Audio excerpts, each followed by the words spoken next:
Hello everyone, Brian Hoops, Midwest Market Solutions President with our monthly webinar. We have just concluded the crop report for November. It's going to be remembered as a historic report and a lot of good information to talk about in this report. So there's a lot of things we want to go over and share with you today. If you ever have any questions, please reach out to any of our offices. They'd be glad to assist you. Our Twitter handle is Midwest Markets. We post a lot of information on Twitter. We also have a text message service. If you would like to receive text messages on your phone, you can sign up for that at our website, MidwestMarketSolutions.com. And of course, we have some mini webinars called Market Insider TV twice a day, morning and closing. And so if you are not signed up to receive those, please do so at our website. Again, MidwestMarketSolutions.com. We have all these offices around the Midwest and would love to serve you if you're not already a client of ours. Let's talk about some of the information out of this report here today. And we're going to go through commodity by commodity, but the big numbers here, production-wise, USDA did lower corn and soybean production. Let's take a look at the numbers here. For soybeans, production is down 52.1 bushels per acre. That's a full bushel per acre less than a month ago. For corn, we're at 178.9. That is well below month ago levels of 180.7. So nearly a 2 bushel per acre drop in corn. Soybeans down a bushel per acre from a month ago. This is not totally unexpected by the trade. We had mentioned prior to this report that we thought we'd see maybe a bushel to bushel and a half loss of yield in the soybeans. And we'll talk more about each individual crop here going forward. But the corn market, we believe there's more yield losses to come in corn and soybeans as well. That gives us some firm foundation going through the winter months. This isn't a bull market, but it's enough here to give us an idea that we shouldn't really see much way of price deterioration either. Compared to last year, however, look at this yield for soybeans, 49.3. So we're almost 3 bushels per acre larger than last year's yield. And for corn, we are over 2.3 bushels per acre larger than a year ago. So while this is a constructive report from the standpoint production was below trade estimates, overall production compared to trade estimates below the numbers here, that's considered friendly. It is still well down, or well above, excuse me, from 1 year ago. And that's going to be hard for the USDA to change. All right, next slide here is our ending stocks. And this is also supportive for corn, not so much for soybeans, but let's take a look at the numbers. Corn ending stocks 1.736 billion bushels. Compared to the average trade guess, it's less than, and it's down from last month by about 80 million bushels roughly. Compared to a year ago level, this is a big change and in a constructive manner. We were at 2.1 billion bushels last year for corn. Now we've had a nice little reduction in our stocks due to some better demand, and we'll look at each the commodity here and talk about the demand for corn.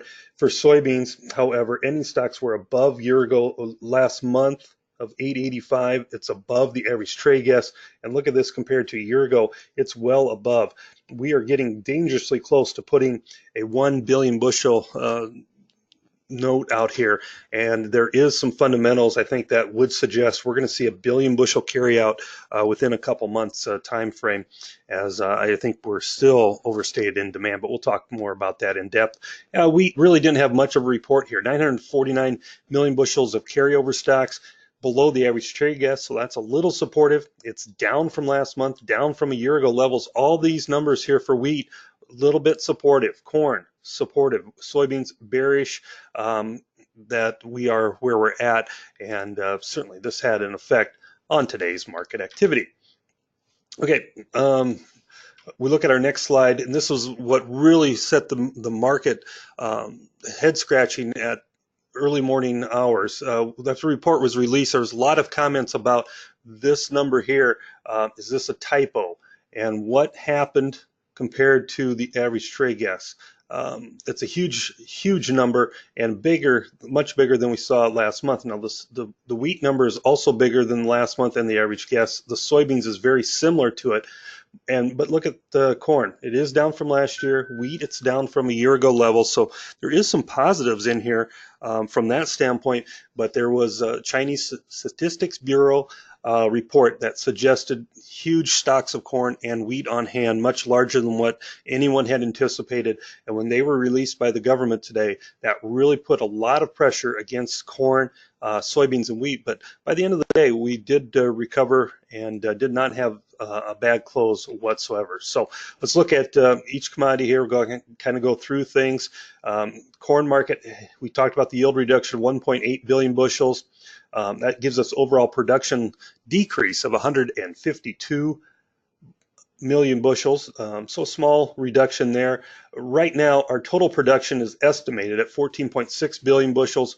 Our total usage was lowered, but is still outpacing our production at 15.080 billion bushels. So overall, ending stocks down 77 million from a month ago at 1.736 billion bushels. USDA did make minimal changes to their price levels. They increased the bottom side price from $3 to $3.20. But did not increase the upside. And I certainly agree with this. With a tighter ending stocks number, you have less downside price risk, but you really don't have much upside potential when you look at those world ending stocks of corn. As we look at the corn balance sheet in here, supplied by our clearing company, R.J. O'Brien, here is RJO's estimate. This is the USDA today's estimate. These columns are separate. So USDA right now is at a carryout of 1.736 billion bushels stocks to use ratio, which is decent at 11.5. You look back here, there's a few years that we had a better or a tighter stocks to use ratio, 2011, 12, 13, 14. And the reason for that was you look at this yield number right in here. We didn't have a very good yielding year, kind of a poor one in 11 and 12, 12 and 13, really tightened up our balance sheets and got our carryout levels much tighter than where they are. So you look at this carryout, 1.736, and you look at the carryout here, or here, there's a huge difference between these two levels. And this is not a bull market by any stretch of the imagination when you look at it compared to where we were 6, 7, 8 years ago. Really not much difference between the two numbers in here. RJO is actually using a smaller yield than what the USDA says. They're having a smaller production number, but they have larger carryover, and that's what we really want to focus on, is that larger carryover. Why? Well, they feel the export number is too aggressive, and our usage is actually not as strong as what the USDA has. So assuming R.J. O'Brien is right with lower yield numbers, lower production, I think you're going to be a little bit of a situation as you get into December, January, and February. Demand is going to start to slow, and unless you have some real crop issues in South America or the Ukraine with their corn crop, they're going to take over our export demand, and R.J. O'Brien's going to be right on the money here. Carryout numbers are not going to decrease. They're going to start to increase. So I think you have a 2 to 3 month window here where we want to get some corn sold on any type of post-harvest rallies. All right, soybean crop. Not too much as far as changes to production. 90 million bushels. We shave 1 bushel per acre, and that accounts for about 90 million bushels of production. So it's still a big crop, as I mentioned, much larger than last year. But I think we've got reason to believe the yields are going to come lower into the final report in January. We're having trouble in a lot of parts of the Western Belt getting some snow once again in the Dakotas, Minnesota, just some real trouble spots, even in Kansas, and that is going to change these balance sheets a little bit. Production is going to come down, but the problem is this export number here. Let me highlight it. This export, 1.9 billion bushels. We're probably still too high, and we'll talk about that here in a second a little bit more in depth. I think we're way too high yet on exports. this soybean crop likely to come down in yield, but I think your exports are going to come down even further. You've got a 955 million bushel ending stocks number. At some point, our exports are going to slow down enough that unless we really cut the yield back even further, we're going to see this with a 1 billion bushel carryout sometime by February or into March, and that is the last thing that we want to see on our balance sheets. So what are we hoping for? Well, you're going to have some agreement with China for them to step in and buy 200-300 million bushels of soybeans from the United States and increase this export forecast and take some of this product off. But if you take away even 300 million bushels off of this, or any stocks, you're still looking at 650 range, and that's still a huge number, still well above last year's level when we had the average price around 933. So the USDA may be optimistic on this 960, but look at this downside price. They're talking about 735, 760. Those are some ugly prices when you look at where prices are at currently on soybeans. All right, here's our balance sheet. And again, provided by our friends at R.J. O'Brien, our clearing firm. This is R.J. O'Brien's column. We got the USDA over here. They are almost at 1 billion bushels of carryout, 996, and that's much larger than the USDA numbers. They've got ending exports, 50 million less, which still is probably optimistic unless we get a major agreement with China. They do lower production more than what the USDA has. They're at 51.9. Personally, I think this comes down even further, a little bit more production loss, maybe 51.5, but still, you look at last year, 49.3. We're not going to, I don't think we get down to 49.3, or we get into these areas here, 48, 47, and you go back to 2012 and 13, 14. That's where we really tighten up these balance sheets. Compare this number here, 996, if this is accurate. Compare this to back in this time frame. Look at these ending stocks numbers compared to this. We are awash in soybeans. Right now, we don't have a place to export these beans. We've got to open up a channel to China, and even if we do, we are still going to struggle with our pricing structure. Here's why. You look at our export pace for soybeans. This red line here, this is what the USDA came out with today. 1.9 billion bushels of export forecast. We have to hit a record amount to reach that pace. Right now we're running last several weeks here, recent 5-year average sales right in this range. This is where our normal range is, just under 18 million bushels. We've done better than that over the last couple of years as we've had a better export profile, but we have to meet all-time record to get to this level what the USDA projects. I think that's going to be a struggle, and unless we get something from China, and we have to get that relatively soon. Okay, here is our world supply numbers, and I put this up here for wheat, and there really wasn't any balance changes to the wheat market. They tightened up the balance sheets by 7 million bushels, so no major changes. What you want to focus on wheat, these numbers right here, Russia and the Ukraine wheat crop. All right, so last year, exports were 41 and about 18 million metric tons. Ukraine wheat production is at 25 million metric tons, and Russian wheat is at 70. The exports in today's were 35 and 16.5. So we're down compared to year ago levels, but it's not anything new or fresh to the market. There is a ton of people out there who talking about Russia won't be able to export wheat in the spring time frame. They've got a little window in here where they're exporting some wheat, but if you want to be bullish to wheat prices, it's probably not until we get into the July time frame where you could be really bullish to wheat. It also looks like there's some wheat that may not get planted in the western corn belt because it's too wet, too much snow. We're a little bit behind pace in Oklahoma and Kansas. So I think if you want to be bullish wheat, don't be bullish in the DEES or the March contract. Go look at the July, that maybe Russia's going to slow down this export pace even further, and maybe that can open the door for the United States. But that's a several month away type of situation. All right, here's some headlines that I want to take away from this report. 6 out of the last 8 years, with October to November declines in the corn yield since 1993, we posted further cuts from November to the final.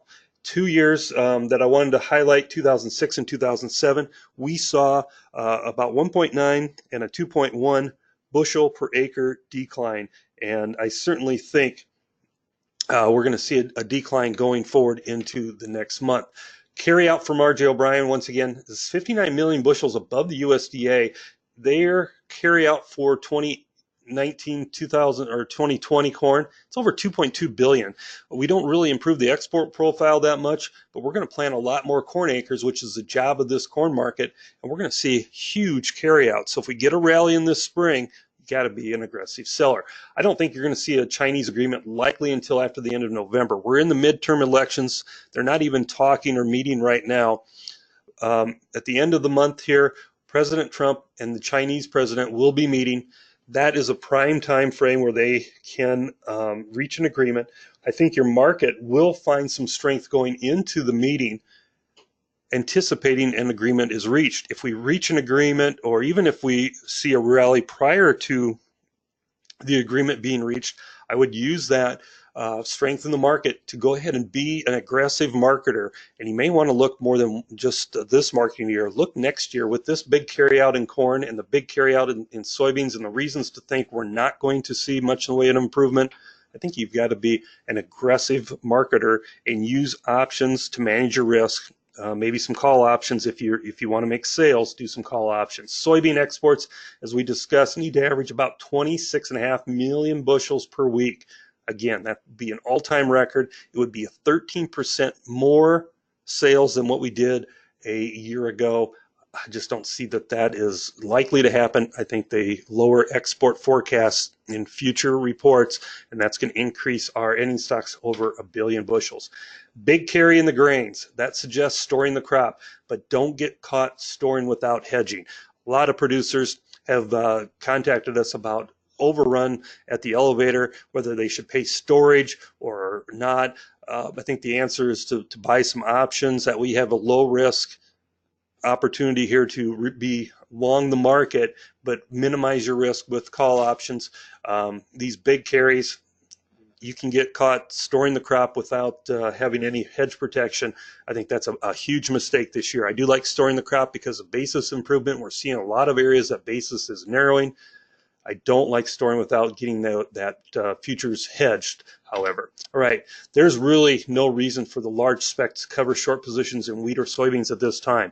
You've got to have some fun buying to see sharp, big moves in the market, and this report doesn't give us any indication that we're going to see that. Now, we may see some short covering going into the summit that President Trump is going to have with the Chinese president. We can get some short covering there. That's your marketing opportunity, I think, in this market. So market's job is to encourage more corn acres in 2019. If we have 1 billion bushels of soybean carryout, the soybean market doesn't need us to plant more soybean acres. We got to plant less soybean acres, and it's going to do that through flat pricing. So if you get November beans up in that 950 and above, I think you have to be locking some in going into 2019. Of course, weather is a major factor for South America and for the United States. I don't want to bet on a drought in South America. They're planting more acres of corn. They're planting more acres of soybeans. They've had a huge export boon because of agreements with China. China's been an aggressive buyer of South American product. They're planting more product as this year. So we can help you out through marketing strategies, hedging opportunities. Hedging is really going to make a big difference in the next couple of years. We can help you out with that. Contact any of our offices. I know they'd be glad to assist you. I hope this helped you out. Have a great night. And till we talk again, this has been Brian Hoops for Midwest Market Solutions.